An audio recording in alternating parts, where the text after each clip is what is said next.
Hello, in this video we'll talk about isomers. What are isomers? Isomers are some different compounds having the same molecular formula. Consider such a molecule. Here I have 4 carbon atoms, it is butane. I have 4 carbon atoms and 10 hydrogen atoms in total. With the same combination of atoms, it's also possible to have another structure. I can take this carbon atom from here and change its place with one of the hydrogens from the middle carbon. And I can do like this. Did I add any carbons? No. Or remove anything? No. So, this compound and the previous compound contain the same number of carbons, same number of hydrogens. They both contain 4 carbons and 10 hydrogens. But are they the same compounds? No. They have different physical and chemical properties. So, such compounds are called isomers of one another. Let's draw them on the whiteboard in here. So, my compound was C4H10. When you have 4 carbon atoms, what you can do is that you can put them all on the same line, like butane. Or, as we did, you can take one of the carbon atoms out and you can put it as a branch on the middle carbon atom. Now, as you know, every carbon atom is making 4 connections. This is making 1 connection, so it needs 3 more.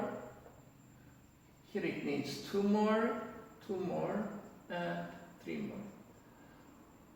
Now I'm writing, but for simplicity, in the other examples, I will not write them. Now, let's have a look at another molecule. So, let's have C5H12. The first compound that I can think of is something linear, pentane. Another compound that I can draw could be with 4 carbon atoms. What about the fifth one? It's going to be a branch. So let me ask you a question. Can I put my branching in here on the first carbon? No, because it's going to be the same as this one, right? Or can I put it in here on the last carbon? No, it's going to be the same thing again. What you can do is that you can put it on the second carbon atom in here. So it's going to be 2-methyl-butane. Let's try some more. 4 carbon atoms. I'm putting this time my carbon branching in here. Is the new isomer? Actually not. As you see, this compound and that compound are the same. I just have rotated the molecule 180 degrees. Okay, so does it mean that we don't have any more isomers? Maybe I have something with 3. So if I have 3 carbon atoms on the main chain, I need to have 2 branches. As I said in here, you cannot have branching carbon branches on the first or on the last carbon atom. So I'll put both on the second carbon atom. Then it's gonna be 2,2-dimethylpropane. And finally, let's have a compound like this, C3H7Cl. This time I have a third element, chlorine.